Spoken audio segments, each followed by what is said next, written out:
The morning prayer. Fold your hands and bow your head. Wait until the blessings said. Lord, have mercy on our souls. Don't you dare to touch those rolls. Bless this food we are going to eat. You sit still. I saw your feet. You just try that trick again. Give us peace and joy. Amen. By Paul Laurence Dunbar, 1885. The Lazy Family. Sam Johnson was a lazy man. His wife was lazy too, and all the boys were just the same. Josiah, Jim, and Hugh. One winter's night, 'twas very cold, the woodpile very slim. Sam wanted Hugh to get some wood, but Hugh said, "Talk to Jim." Then Mr. Johnson said to Jim, "Oh, won't you bring some wood?" But Jim replied, "I guess I won't. I do not think I should." "Send Si," said Jim, "to get the wood. 'Tis not my work, you know. And then besides, 'tis very cold. I'd freeze if I should go." The father then appealed to Si, "Run out and get a stick. I'm shivering now from head to foot." "Be quick, Josiah, be quick." "I do not like to go," said Si. "Why don't you talk to Hugh? I'm sure that he could bring some in. He's nothing else to do." The father turned to Hugh again. "I do not like to scold, but run and get a stick of wood. I'm suffering with the cold." "Run out yourself," said Hugh to him. "I'm suffering too, you know. There's mother there. Just talk to her. It may be she will go." Rebecca Jane, the old man, said, "Please get some wood, yes, please. For if you don't, you surely see the boys and I will freeze." "Well, freeze," said she quite angrily. "Do you think I'll break my back? Do you think I'll go and lug in wood for such a lazy pack?" "Yes, freeze," said she. "Yes, everyone. I'm sure 'twould serve you right." They all sat there. The fire went out, and they all froze that night.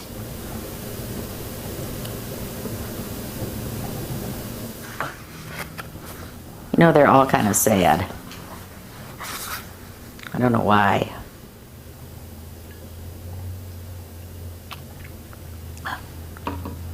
Little Golden Hair, a Revolutionary War poem by Will M. Carleton.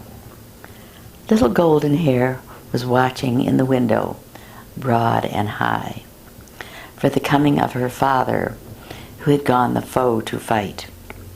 He had left her in the morning and told her not to cry, but to have a kiss all ready when he came to her at night. She had wandered all the day in her simple childish way, and had asked, as time went on, where her father could have gone. She had heard the muskets firing. She had counted every one, till the number grew so many that it was too great a load. Then the evening fell upon her, clear of sound or shot or gun, and she gazed with wistful waiting down the dusty Concord road. Little Golden Hair had listened not a week before, while the heavy sand was falling on her mother's coffin lid, and she loved her father better for the love that then she bore, and thought of him and yearned for him whatever she did. So she wandered all the day. What could make her father say? And she cried a little too, as he told her not to do. And the sun sunk slowly downward and went grandly out of sight, and she had the kiss already on his lips to be bestowed. But the shadows made one shadow, and the twilight grew to night, and she looked and looked and listened down the dusty Concord road.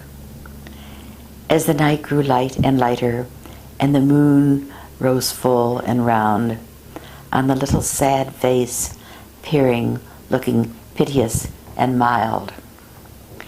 Upon the walks of gravel there was heard no welcome sound, none who came there eager for the kisses of his child.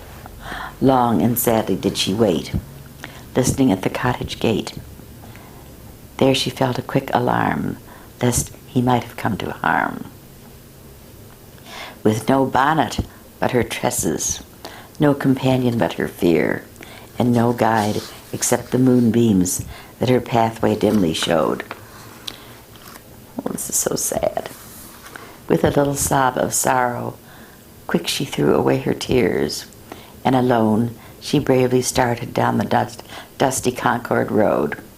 And for many a mile she struggled, full of weariness and pain, calling loudly for her father, that her voice he might not miss, till at last, among a number of the wounded and the slain, was the white face of the soldier waiting for his daughter's kiss.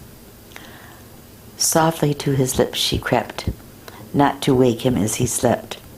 Then, with her young heart at rest, laid her head upon his breast. Upon the dead face, smiling with the living one nearby, all the night a golden streamlet of the moonbeams gently flowed. One to live a lonely orphan, one to lie beneath the sod. So they found them in the morning on the dusty Concord road. Little Orphan Annie. Oh, I like that one. Me too. Little Orphan Annie's come to our house to stay, to wash the cups and saucers up and brush the crumbs away, and shoo the chickens off the porch, and dust the hearth, and sweep, and make the fire, and bake the bread, and earn her board and keep. And all us other children, when the supper things is done, we sit around the kitchen fire, and has the mostest fun a-listening to the witch tales that Annie tells about. And the goblins will get you if you don't watch out. Once there was a little girl who'd always laugh and grin and make fun of everyone with all her blood and kin. And once when there was company and old folks about, she mocked them and she shocked them, and she said she didn't care. And just as she clicked her heels to turn to run and hide, there were two big black things a-standing by her side, and they whisked her through the ceiling before she knew what she was about. And the goblins will get you if you don't watch out. And once there was a little boy who wouldn't say his prayers, and when he went to bed at night away upstairs, his mammy heard him holler, and his daddy heard him bawl. And when they turned the kivers up, he wasn't there at all.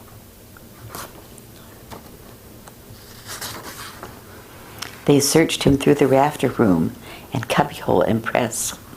They searched him up the chimney flue, and everywhere, I guess. And all they ever found were just his pants and roundabouts. And the goblins will get you if you don't watch out. You'd better mind your parents and your teachers fond and dear, and help the poor and needy ones, and dry the orphan's tear. For when the lamp wick sputters and the moon is blue, and you can hear the crickets chirp, and the wind goes, ooh, the goblins will get you if you don't watch out.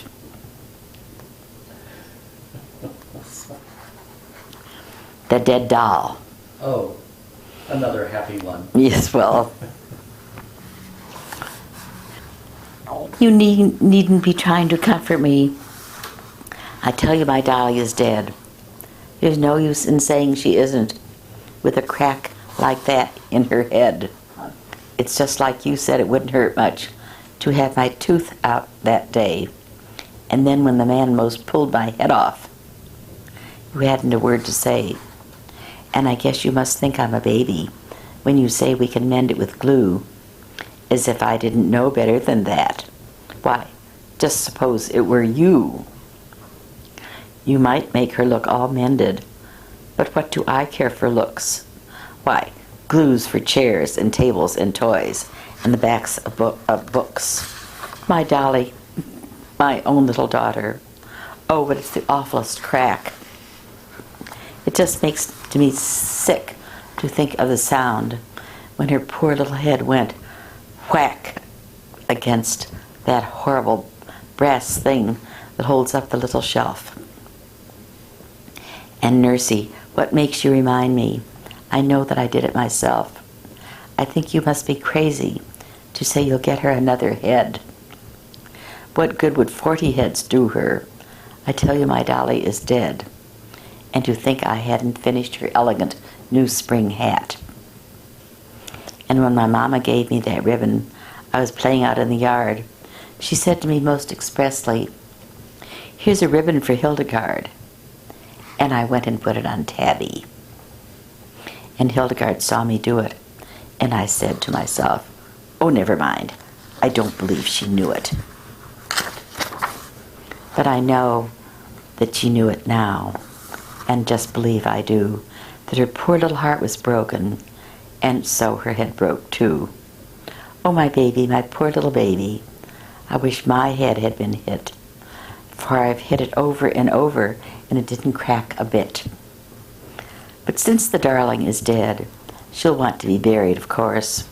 We will take out my little wagon, Nurse, and you shall be the horse, and I'll walk behind and cry, and we'll put her in this, you see, this dear little box, and we'll bury her under the maple tree. And Papa will make me a tombstone like the one he made for my bird, and he'll put what I tell him on it. Yes, every single word. I shall say, here lies Hildegard, a beautiful doll that is dead. You can begin. An aesthetic housekeeper.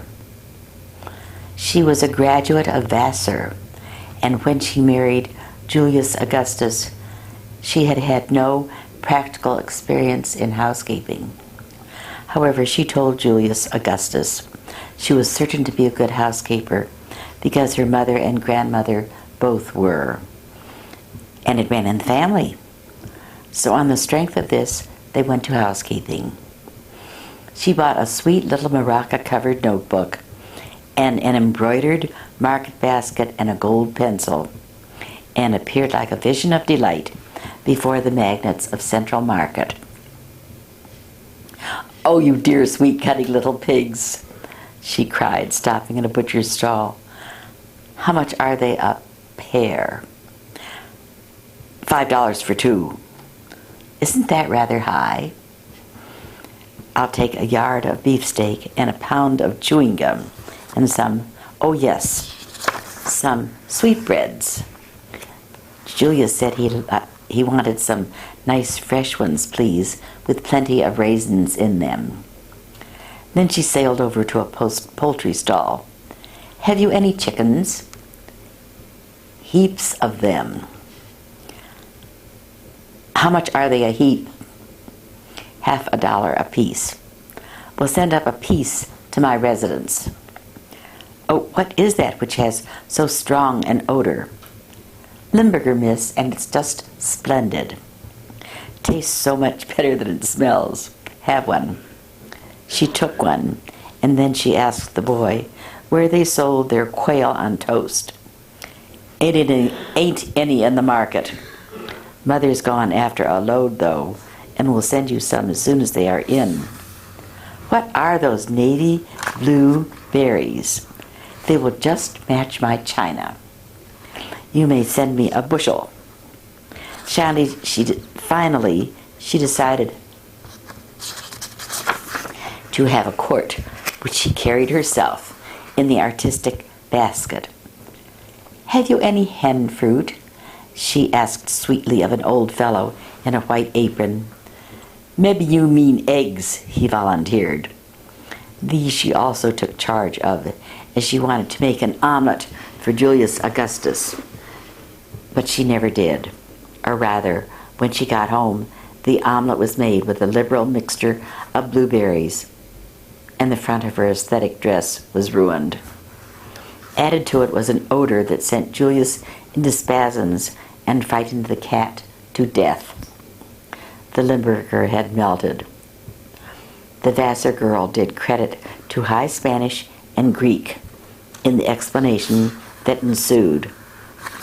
And the next day, they burned the Morocco-covered notebook and went to boarding. When Santa Claus comes, a good time is coming. I wish it were here. The very best time of the whole of the year. I'm counting each day on my fingers and thumbs, the hours that must pass until Santa Claus comes. Goodbye for a while then to lessons and school. We can talk, laugh, and sing without breaking the rule. No troublesome spellers, no writing, nor sums. There's nothing but playtime when Santa Claus comes. I suppose I shall have a new dolly, of course. My last one was killed by a fall from her horse. While for Harry and Jack, there'll be trumpets and drums to deafen us with when Santa Claus comes. I'll hang out my stockings to hold what he brings, and I hope he will fill it with lots of good things. He must know how dearly I love sugar plums. I'd like a big box full when Santa Claus comes. And now that the snowflakes begin to come down, and the wind whistles sharp, and the branches are brown, I don't mind the cold, though my fingers it numbs, 'cause it brings the time nearer when Santa Claus comes. Made in 2002 by D&B Enterprises. Poems compiled by Dorothy Samuel Lick. Picture provided by Don and Fran Samuel, and retouched by Justin Mandel. Designed and produced by Laura Lick Mandel. Bookbinding by Karen Tim. Books About You.